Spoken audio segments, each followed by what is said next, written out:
It's the show Agent Orange / Adolf Twitler would love to shut down. So here's the story, folks. I am the least black person that you've ever seen in your entire life. In fact, we did very well relative to racist people. It's the no bullshit zone. It's called fake news. It's the Shaggy Jenkins Show. I know who you are. Just wait. On the Pacifica Radio Network. It's the Shaggy Jenkins Show on the Pacifica Radio Network. Welcome to another fun-filled edition of Watching the World Go to Hell in a Handbasket. Today on the Weekend Review, we've got to talk about racist airtime, racist voting time, and just, well, stuff. Because it's been a busy week. Joining me today, well, before I should say who I am. Hi, I'm Shaggy Jenkins, your host, critical thinker, problem solver, guy just left of normal and sane, found at a website called shaggyjenkins.com, and wherever Russians are currently looking for personal data on social media at Shaggy Live. This guy comes from the city of Chicago, which has went from the windy city to the premature snowed city, and, well, there's so much stuff happening in the country, and he's had his hand on all of it. Ladies and gentlemen, please welcome Information Headquarters himself, Chris Bass. You have overcome, for I am here. Shaggy, how you doing, my brother? How's it hanging? Well, don't sit to the left, because, that's different. Yeah, because everybody that listens to this show says, of course it's to the left. Of course it is. But today... That's right. Yeah. But today, and by the way, I was speaking of biology, not political. You should Google stuff. Penises are interesting. Going back to the... Hey, starting off with some real kind of, how should we say, flaccid news. One of the stories that's been behind the stories lately is what networks and mainstream media has been putting on the air for, well, covering stories or for rating sensations or just to get eyes locked on them. I'm talking, of course, about how mainstream media has started to cover American society. And this week, we had a very interesting commentary, didn't we, Chris, about how CNN might be guilty of racial war baiting? Yeah, it's possible. I mean, we'll get into it right now, into the whole thing, and you take the lead, obviously, on that with the whole former anchor CNN Soul Man O'Brien talked about the network saying that he used racist and white supremacists giving airtime boost for ratings. Now, I've always heard of Soul Dan O'Brien, been a fan of her work for years, followed her career. She did a 10-year stint at CNN. She left there in 2013. She has merit. Because here's the thing. When I used to work at WLS Radio here in Chicago, as ABC affiliate, the one thing they say in the news department, for the TV department, if it bleeds, it leads. So whatever is the most traumatic, that gets people's attention, to rubberneck, so to speak, we have to do that. I mean, them being the TV side. And so the same can be said of radio and other types of broadcasting entities. And so when the first and foremost thing is to get ratings, to get numbers, make sure the advertisers are happy, it won't surprise me a bit, and it doesn't, that this would be some truism that if it's going to galvanize numbers and metrics, this is what they do. The whole thing about race and white supremacists doesn't surprise me a bit. Yeah. Oh, this is the thing too, because CNN was talking about, let's talk about in American culture. There's some aberrant behavior. There's some bad guys out there behaving badly, and since there's bad people out there behaving badly, let's invite them all on our shows to talk about it. It does seem kind of like a weird jump between trying to support a societal story versus trying to stoke the fires and interest of people around controversial stories like that for your own good, doesn't it? Well, in comparison to, say, network programming for news, say, 25 years ago, there was, and I'm not saying it doesn't have it now, but because of the boom of the internet and social media, there was more of an honor and a privilege to be a part of the media back then when you had, say people like Peter Jennings at the desk at, ABC, Dan Rather of CBS, and people like that, where it just seemed that there was a hierarchy of respectable news. Now, in the time that we're living in, it does get filtered through people who, I don't know, are fake journalists. I use the word fake, but it is true. Or people try to pass themselves off as anchors and things like that. So there's a difference between doing a news anchoring position when you're reading on a teleprompter and giving commentary. That's two different positions. And they find a way to fuse the two. We don't know sometimes which one is which. Now, if you're going to have a straight news program, then do that. But don't do it in the guise of commentary. Make the two separate, and then there'll be some, I would think, some accountability on the side of the commentary end. Yeah, because, see, here's the thing. When we're talking about mainstream media's attitude lately, it has been kind of, well, noticing the same trend in the country that the rest of us are noticing, that yes, indeed, white, old, scared men are kind of ruining all our fun, and this alt-right thing is nothing but another fancy title for white supremacist and nationalist. And then when the president comes out and says that he's a nationalist, we know that that's kind of dog whistling towards other white supremacists. But when it comes to news media, they're not, how do I say this? And this is kind of scary. They're not as subtle as Donald Trump when it comes to dog whistling, hey, racist, pay attention to us. And Chris, on the other side of that, do you really think that an entity like CNN doesn't realize their responsibility when it comes to showing viewers these aberrant behaviors might actually be influencing some that says, hey, this normalizes this behavior. CNN is now showing it. I'm on the right path in life. It goes back to your lens again, because we always talk about Fox News Channel, how they cater to a conservative audience. The same with CNN and MSNBC, catering to a more left-to-center audience. So you cannot bash one and not bash the other in that perspective.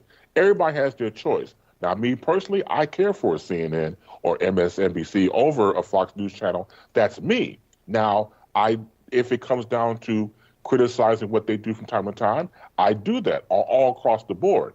But the fact remains that they, meaning CNN, caters to that audience. And they do what they do just like the other networks I just mentioned. So you have to be very stagnant and focused on who your audience is and what they expect from you from said network. You know, and here's the thing. Because as long as we're talking about networks and what you can expect, we all know that when it comes to CNN, we don't typically expect to have the alt-white, right, whatever they want to be called. We don't typically expect those guys to be trumpeted and to be given a platform, as CNN calls, of just hearing them out. We don't expect that from them. But also, I kind of want to ask you this question. On Fox News, would you expect to see a couple of women of color? You may have some sprinkled here and there, but not a lot. Yeah. Well, it turns out that coming up very soon, we're not going to have a lot more. Well, at least on the traditional channels. See, Fox News has a streaming platform called Fox Nation. And as such, they make other little commentary. I don't know about what, but they put other kind of content there. Two women that made a big splash, during the summer of 2016, all about their support of Donald Trump and Republican ideals. Two women, nicknamed Diamond and Silk, are going from YouTube bloggers, now they're on Fox Nation. Chris, I'm going to ask something that's going to be a little bit, hopefully not too direct to be insensitive, but something that needs to be asked. Is Fox News trying to create its own modern-day minstrel show? Well, they wouldn't tell you that, but I would go along with that. And obviously, they need content. If you're trying to create something, this whole thing online with Fox Nation, That's what they're doing. They're streaming, like you said. So Diamond and Silk provides the 5-minute commentaries that they're going to do, and be a part of that. And you probably might see some long form broadcasts in down the road, not now, but down the road. I didn't want to test the market on how they do their 5-minute commentaries. That's just my guess. The thing about Diamond and Silk is that this act has been placed at the beginning of time. So, for example, back in the day when Rush Limbaugh got started on AM radio, he always referred to his producer named Bo Snerdley. All right, Bo Snerdley, and Bo happens to be an African-American man. Every now and again he may bring it up. Well, Bo is also conservative. Every now and again Rush would mention that. But my point is, with white conservative males, not all but some, if they get a person of color, put their arm around them and say, look, they feel the same way I do. Why is everybody upset? Yeah. It's the oldest trick in the book. Well, Lynette Hardaway, who's Diamond, and Rochelle Richardson, who is Silk, did kind of get accused of that during Donald Trump's presidency when they said, oh, Donald Trump's going to do so much for the black community. Donald Trump is going to be great for African Americans. And then he proceeded to say something within the day of, sometimes, or hours of, he would proceed to say something racist and backwards, and they would kind of... I don't know if this is the thing, but they would kind of blackwash it and say, nah, man, it's okay. I want to know, though, when it comes to the traditional Fox Nation audience, are they ready to see women of color?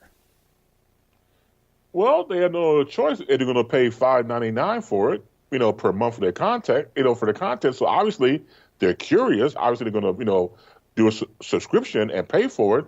So they have no other choice. The thing about that is when you have people like, and once again, let me say this up front, they're entitled to their own opinions, obviously.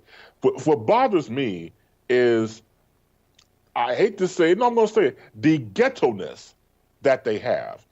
They come off very street. They come off like, with the broken English and everything else, and that pains me. Now, again, if you had someone with a little more refined or, tooled or know how to comport themselves, or dare I say more of an educational background, then I would give you that. That's just me. But not saying they can't, pull it off, but they come off very street and very ghetto, and I personally don't like it. I think it's crap. For me, I'm going to go with an agreement there because, see, here's the thing. CNN has broadcasters of color, and you never hear Don Lemon coming signing on the air like, "Sup, man? Got some news, player. Let's get into it." You don't hear them playing that up. They're broadcasters. And on other networks, when other minorities come forward, they do it in the best kind of, even with heavily accented voices, the presentation of who they authentically are. When it comes to Diamond and Silk, though, I want to say that, and the reason I compared this to a minstrel show is, I don't know how to say this, but I think they're purposely street-facing black women or black-facing black women to a white audience to give credibility for Trump and Republicans to still go out and do racist things. And also got to take into consideration that when Trump would turn around and say racist things, they may not see themselves as that reference. So, for example, they'll say Trump, obviously, when he did, said something racist, and they will say, well, it doesn't affect me, it affects them. Same with when Trump talked about grabbing by the pee. And someone was like, well, it's not my pee he's grabbing, it's her pee, and her pee, not mine. So instead of being collectively understandable that women do have pees, last I checked, unless they got an operation or something, you would think that they would be all on board of the disgust. Same with this Diamond and Silk. They separate themselves on purpose because they want acceptance from a white man or white people.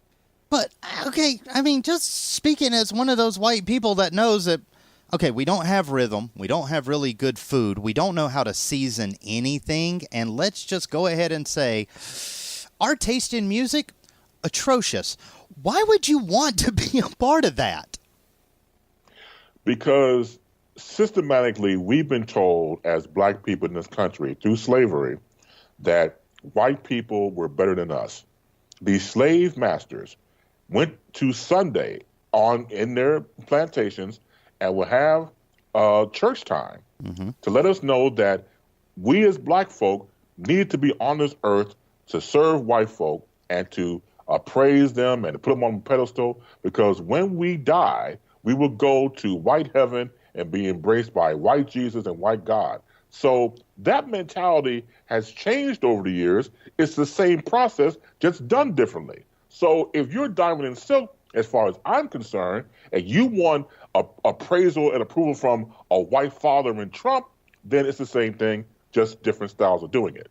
You know, I never thought that I never thought that I would actually learn something from the cartoon on, Adult Swim called The Boondocks, but I kind of thought Uncle Ruckus's portrayal of white heaven was something, done for comedy shtick. But what you just said is that there is this whole disillusionment that is inherent, that is systematic between Caucasians and people of color in this country, where the darker the skin, the closer to sin? Yes. Yeah, and that's been proven and documented throughout time, depending on what kind of history you go through. But that is what's wrong with certain people. Now, once again, let me say this up front, too. I don't knock people's faith-based passion organization. I'm not trying to do that. What I'm saying to you is I challenge anybody out there listening to go do some research and look at how they use the King James Version of the Bible to control black folk. So when you see the pictures inside the Bible, what do you see? You see depiction of Caucasian people, a white Jesus, a white Moses. Everybody's white. So when you're telling the slave that the reason why you're here is to serve us, and they don't know any better, or if they think outside the box, say, no, I don't, they would get killed or lynched. So either they did it to save their own lives, or they fell for the okie doke because they believed that actually was true. You know, and the thing is that most people, when they feel righteous indignation and they actually catch stuff like, hey, Diamond and Silk is just going to be another false portrayal of women of color for the amusement of the white community. You know, that kind of stuff is really overt. And when you get angry and stuff about it, there's one place that you think is safe, no matter who you are, that you can go to get some justice. And that would be online. But there's a story out this week I want to bring up about this former Facebook strategic partner manager who came forward and said, hey, I hate to be Kanye West 2018 here, but Facebook don't like black people. And Chris, that's kind of a bombshell just in that sentence alone, isn't it? What we have to realize, Shaggy, is that what people say in boardrooms is behind closed doors. We obviously don't have privy to that type of information unless somebody's going to come forward with it.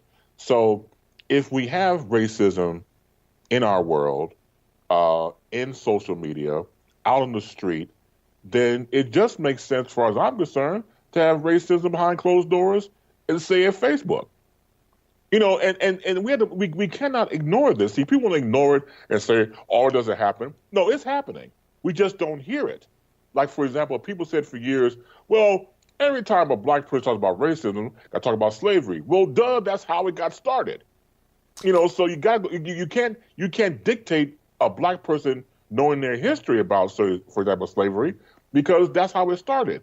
And once again, that could be guilt, or it could be angst, or it could be, well, I don't want to hear it. Well, you're going to hear it because that's how it is. Now, going back to the whole thing with Facebook and the manager saying about the whole thing with people of color, it does surprise me a bit. We have been the most damaged, raped people on the continent, one of many races. My point being is that is learned behavior. It can be anywhere in the United States of America right now. So behind closed doors, when nobody obviously is listening or hearing, and you're privy to that type of stuff, you might hear anything. The N-word, talk about Jewish people, or we don't know. It wouldn't surprise me because that's how a lot of people think, but they have to keep a veil or a mask on so that way they won't get in trouble. You know, and this is the thing, because as long as we're going down that direction, you got to think platforms, okay, Twitter and Facebook, benefit greatly from appropriating black culture. Let's just be honest. Everybody knows that Twitter is a thing, but really the thing that you want to follow is Black Twitter. Black Twitter will find anybody. Black Twitter has the best memes. Black Twitter spills the most tea. And there's always that when it comes to Facebook, who are the funniest and most socially engaging users? Those are typically minorities, people of color. They are the most engaging and engaged social media audience. But when it comes to Facebook and other entities, just like old times, they appropriate just the parts of the culture they need to get ahead and look cool to the other white kids, and they mostly ignore not only the advertising benefits that there could be with, I don't know, working with, well, minority-owned businesses, but there's also, they're missing the serving the needs of that community because, well, outside of taking their funny memes and their great sayings and the hell no's and whatever saying that we're lifting that week and whitewashing, besides that, it seems that social media platforms, especially Facebook, don't want to admit that they have no love for minority communities. No, because they're able to tap into the source of the black community and able to market it. I go back to when certain advertisers would not even go near rap music, that street music, that guttural type stuff. Nobody gonna buy our product with rap music behind it. As soon as rap music got into the suburbs and white teenagers were buying it because they had the cash flow to do it, and you say to your parents, "Look, I want to get that new NWA, tape at the time or CD," and you realize that because of that, that helped forward the culture and movement. I'm not taking anything from black folk because black folk, of course, they put into it. When you talk about the standpoint of money and cash flow, consumer-wise, yes. But those same particular people grew up and got these jobs in advertising where they were able to say, you know what, let's try a rap beat. Or we don't have to do anything dirty rap, we're going to clean rap behind it. So, for example, when Arsenio Hall was doing this talk show in the 90s, the cool thing about Arsenio was that the Carson people, Giant Carson, NBC, did not look at him as a threat because what Arsenio did went after the 18-plus people.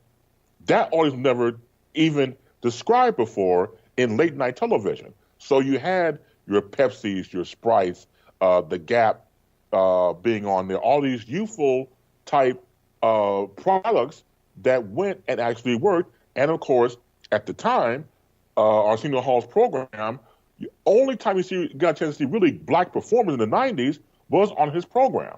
So he came to that audience. So, again, when you are catering to a certain audience, the advertisers are on board to get the product out there, to get the most numbers, and to get a profit in return when people say, oh, am I going to give me some Sprite, or am I going to get those jeans from the Gap, and such forth. So the thing about all of this is that when you look at the disrespect that it has, for example, with black folk, yeah, we can be trendsetters, but when it comes down to the end of the day, okay, I don't want anything to do with you.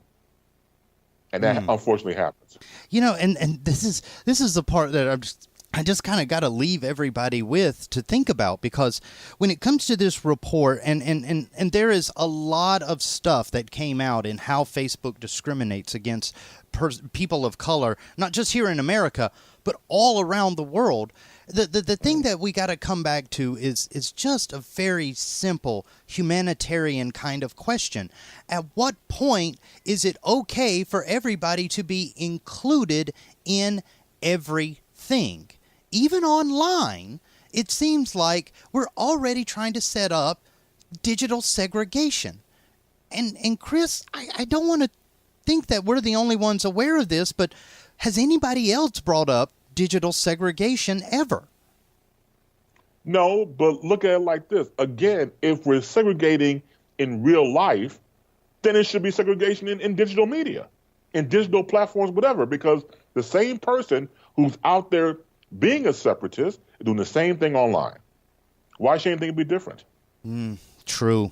Okay. Well, this is the thing, man, because we've got to come back and talk in just a sec about a bunch of racist people that are newly elected, one of them. But when it comes to tech companies, will there ever be a future for minorities to have equal footing in the digital realm like they were promised? Or was this all just another pipe dream that was sold? Another pipe dream sold and up in smoke because, again, they needed the numbers. Now, you get the numbers. You may have some people working in your company, but as far as, upper managerial positions, no. Get your person of color, brown or black self back in the line where you belong, back to the assembly line. You're not qualified to be a manager, but you can work here. It's about as far as you go to grow in the company, but don't even think about trying to be a manager. Jeez, man. I don't want to say that sometimes being on the show with you depresses the hell out of me, but sometimes being on the show... Hey, try me. Oh, God. Okay, well, not to confuse anybody, this is not a therapy session. This is an actual news show, and when we get back, we have got to talk about some late-breaking news that came out of Mississippi that I told you yesterday I didn't even want to talk about until Chris was here. We'll talk about Cindy Hyde-Smith, racist in politics, and more when we get back. It's the Shaggy Jenkins Show.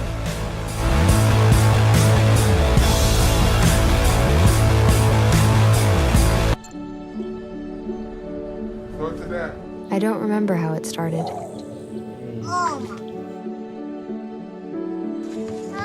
Our back and forth. Victory. Fumble. Repeat. It always came back. Dad! Okay, here we go, throw it! Yeah. You probably don't remember what you told me, That was perfect. but I heard every word. Nice.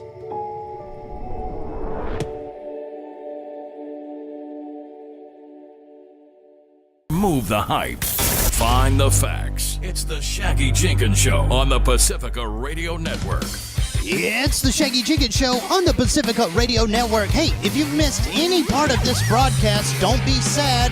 Be glad that we have a website. It's shaggyjenkins.com. You can go there, get some of our old episodes, subscribe to us on Spotify, and get those episodes delivered automatically to whatever device you like. We're also on Stitcher, and why not? If you got nothing better to do with that loose change hanging out in your pocket, jump on to Patreon and give us a little bit of support through our membership programs. We actually have some nice things there. Hey, welcome back to the show. I'm Shaggy, the host. You can find me at all those websites and stuff I mentioned earlier, or online and social media at Shaggy Live. Joining me, he is the knowledge base. He is the information headquarters, and he's very saintly. Please welcome back to the program, Chris Bass. Thank you very much, man. Always welcome. Always welcome. It makes my heart soar. That's 1/4 of my Native American heart soar. But I'm always with you, my brother. Ah, yes. Well, speaking of how, let's talk about how the hell did Mississippi do what it did this week. But before we get there, I would remember when we were going into the break, we were kind of talking about minstrel shows and stuff. Yes, correct. I learned something very interesting about a particular entertainer and his involvement in minstrel shows. Are you familiar with the legendary name of P.T. Barnum? Yes, I am. Did you know that P.T. Barnum ran minstrel shows? No, I did not. Well, there's a good reason that not a lot of people know P.T. Barnum ran minstrel shows. Because in areas like Mississippi, where indeed he had his white actors all black-faced and talking in that old jazzy hand language, he had minstrel shows. But people hated them. You want to know why? Why, pray tell?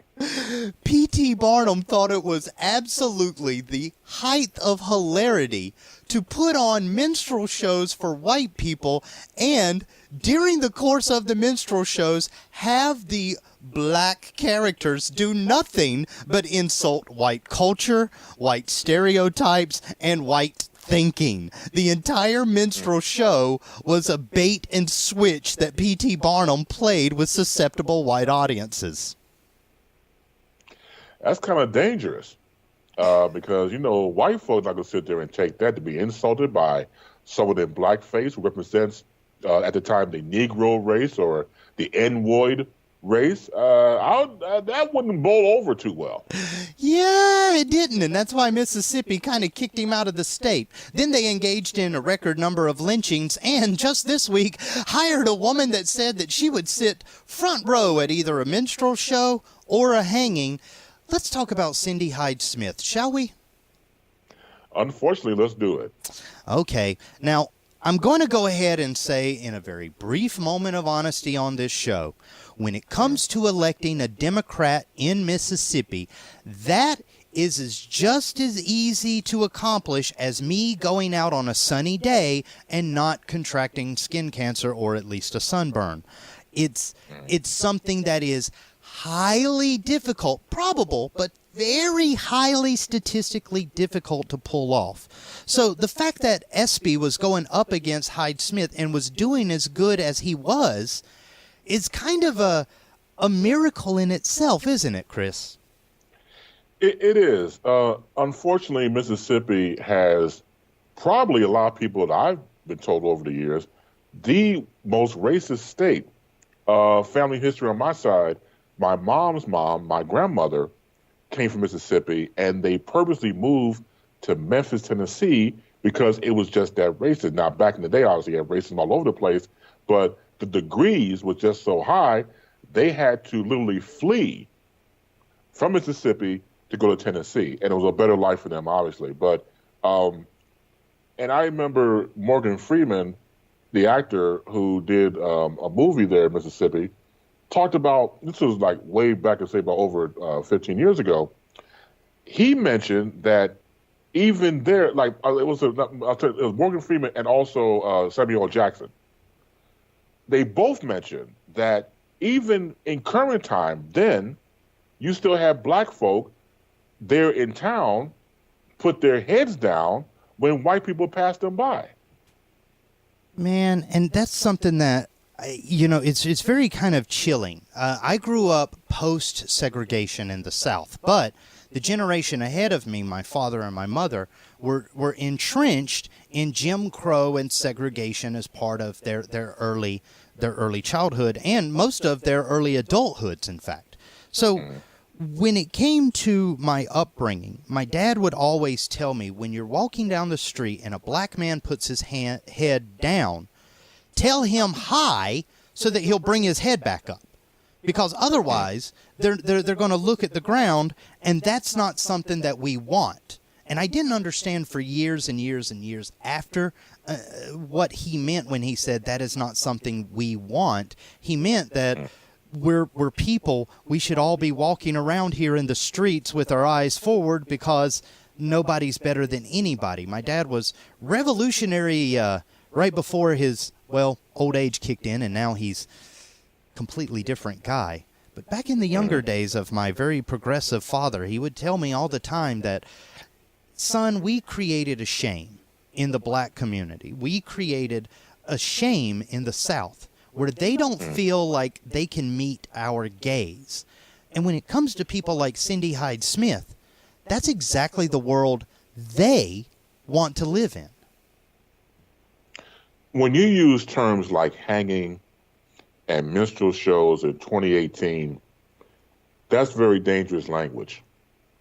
But a Cindy Hyde-Smith, who is accustomed to that culture, you can't take the South out the girl or the racism out the woman in this situation.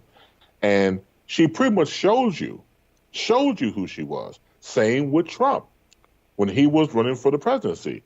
Showed you who she was as the guy elected. Now, also has not been talked about is voter fraud, people, using tactics and tricks for, say, people of color not to vote in certain districts. That type of thing has not been out yet, but it will surprise me to make sure the numbers stay intact for Hyde-Smith to win and not Espy in this situation. So it's been done since the beginning of time. Hell, I remember being told, the older generation of a person, say, for example, a black guy trying to go vote, and he's like, okay, boy, how many bubbles in this bar of soap? You can tell us how many bubbles in the bar of soap, you can go vote. So not only that, this will to embarrass the person while they're trying to express themselves. So that's why, for example, over the years, I told people, you may not want to vote. You may not think there's some magic curtain or some wizard behind the curtain and like that about not voting. We owe it to people such as that, or people had the dog sick on them, or people who had fire hoses put up on them just because they wanted rights as a human being. And that's just it. Mrs. Hyde-Smith has not been somebody that has been a vocal advocate of such thinking. And as a matter of fact, her lifestyle itself kind of brings up a question, okay? Because here's the thing. With Cindy Hyde-Smith from Mississippi, we found out that she was, in fact, a member of what's called a Segregation Academy. You know what that is, right? No, please enlighten me. That sounds familiar. I think I read it, but it probably skipped. Okay, so now here's the thing. Back in the hayseed days of the civil rights movement, those people in the South didn't savvy too well with Washington, D.C. and their school integration programs. So these backwards hicks, being underfunded, undereducated, and not even certified, set up white-only schools and called them Segregation Academies.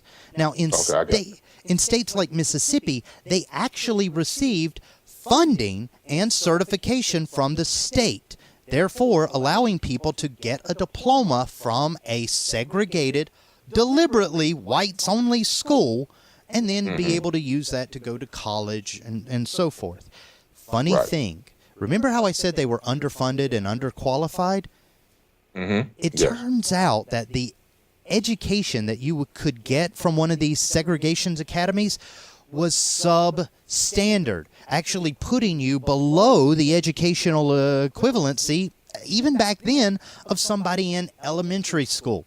So when these people eventually left the segregation academies and went out into the world with what was considered to be a fully bona fide high school diploma, what have you, they were, in fact, not legitimately smart enough to hold those degrees.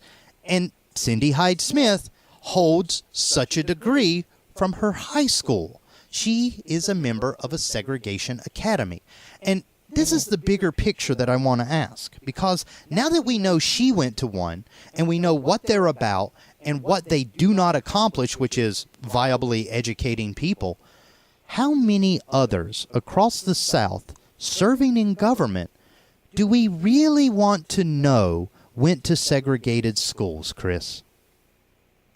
We have to, because we have to know the history of these people who are going to be in positions of governing our United States of America. So we have to know everything about them. So the more information that we have, it gives us more to deal with if we want to vote for them or not. And I think maybe once upon a time ago in this country, not too long ago, to be a part of that type of segregated academy would be embarrassing. And not something that's like, a conversation you have over coffee every day. I'm sure, Hyde-Smith didn't make it, or maybe she did, I'm just taking a guess here, that she did not bring it up and say over a spot of tea. But now, because who's in office, the temperature being what it is, you wear your racism proud like a badge of honor. Yeah. Your deplorable behavior is accepted. So yes, we need to have more information about someone like that and others. That's the thing. I've wondered since this story came out exactly how many public figures went to these segregated schools, because let's not forget, it wasn't just about education, it was also about indoctrination.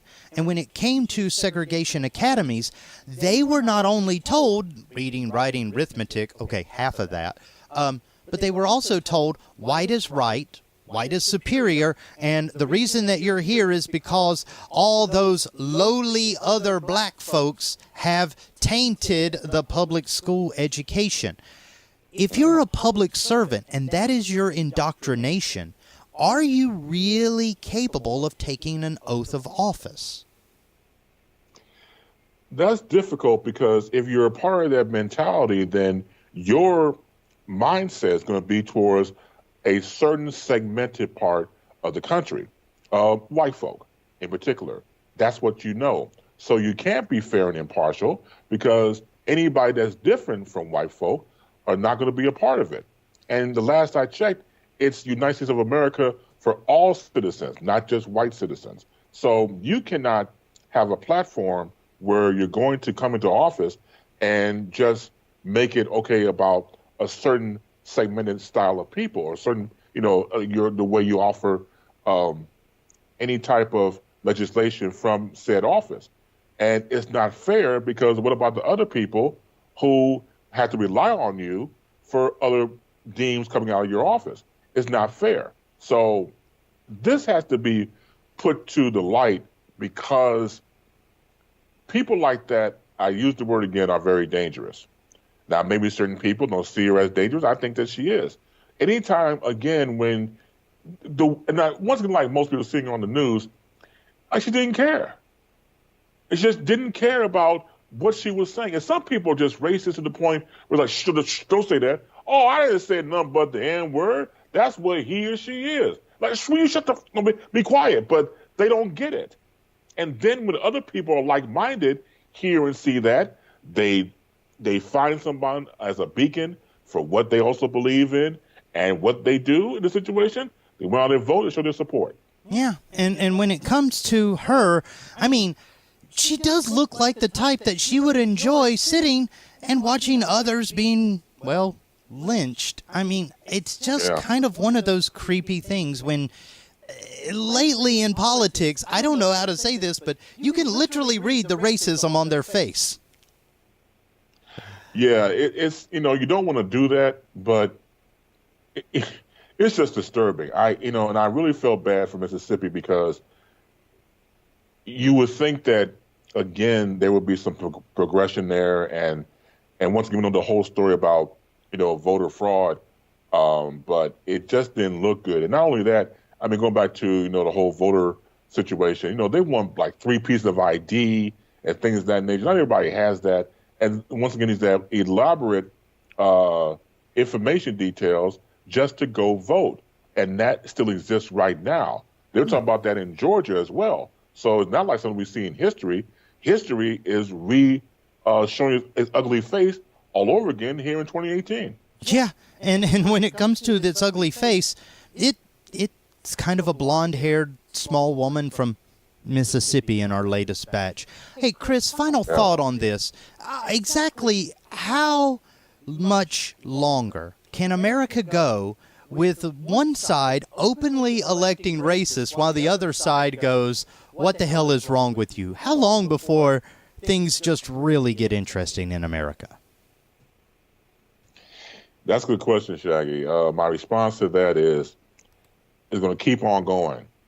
Well, there is no end in sight as long as people in positions of power and privilege and influence are there to keep the banners high of racism, segregation, separatism, and things of that nature. It will never go anywhere. Only way we can make change, obviously, is to hopefully vote for people who want to go in and shake up the status quo and try to make things different for the next generations to come. But it's a long, hard fight. The recent midterm elections have shown it. I've seen very great progressive Democrats coming in, and they fight tooth and nail. I like that. I told you over the years, Democrats come off very weak on a national front. Hopefully this new injection of Democrats coming into the government would show there's a new phase of pushback to the Republicans. So I'm all for that. It's going to take generations to come in order to make change, but it all starts from within. Yeah, and let's just go ahead and applaud the fact that the House is now the most beautiful color and the most wonderful array of women we have ever had in the history of the House of Representatives. So good on you, America. Good on you. Okay. Absolutely. Now, as long as we're talking about bombshells of the week, the biggest bombshell this week was Paul Manafort and Robert Mueller and his team automatically saying, he lied to us, let's go to sentencing. Chris, where do we even begin to talk about Mueller's week? Well, we've seen the fact that Mueller has lied, and now the step remains. Manafort lied. Here. I'm sorry, Manafort, my bad. Manafort lied, Paul Manafort. So where do we go from here? One thing that came up to fray was if he's lying, and let me say this up front before I make my point. I don't know about you, Shaggy, but when I was watching Manafort throughout this whole thing, he seemed a little bit too calm for me. And not saying he's going to, shake and quiver in his boots, but it's like he had an ace up his sleeve, like another card in the deck that we didn't know about. And so who's to say that that special deck or a marked deck or ace in the hole was this situation? Because the end game is to get pardoned by Trump. That's the end game. And that's the thing, because when it comes to some political analysts, as well as sitting members of Congress, they're telling Donald Trump and Rudy Giuliani, going out publicly on Fox and CNN and saying that, oh, this pardon thing could possibly happen, that dangling of the carrot of a presidential pardon could amount to actual obstruction of justice, clear and present. But this is the thing. I'm also thinking that it serves Giuliani's purpose to keep Manafort hopeful that Trump will be his hidden ace in the sleeve right up to the moment when they betray him. What do you think? Yeah, absolutely. When a plan is put into motion, and I said this before on many occasions, the adage I've heard over the years was, in order for a lie to work, it must be shrouded in truth. So in this situation, we know who Paul Manafort is. We know he was the money man behind Trump and maneuvered and helped him get into office. Again, it's that loyalty thing. You see how he is with loyalty. I think Trump thinks he's some sort of Teflon Don gangster type mentality. So being loyal to him is like being loyal to the throne. And so Manafort, to his credit, has been loyal to Trump. And so what they're looking at is getting to a point where what can we do to keep this going so that we can try to execute for him to be pardoned. Now, you and I both know that the president doing that, again, is overstepping his bounds about how executive order can be reached, but all it is putting out there, I think, is a bad sign, because what you're trying to do is sometimes exhibit power you don't have. Yeah. And anytime it's like when you're trying to portray power, one of the easiest ways to do it is to kind of say, look at all of this things that I can countermand, and if you're my people, I will protect my people. It's very, God, if you think about it, it's very mafioso at the end of the day, isn't it? It is. It's mafioso light. Because they're not, look, again, you're going to have people who believe that, that Manafort pretty much is sticking to his guns, so to speak, and he's not really giving Mueller what he wants. Mueller thinks that, this whole situation of Manafort lying, truthful information, quote unquote, is not going to serve this whole thing well. What's going to happen, as far as I'm concerned, I had to play soothsayer for a second, is Mueller is going to come down with the facts about all of this, and it's going to shut down Manafort, it's going to shut down Rudy Giuliani, and especially shut down the president.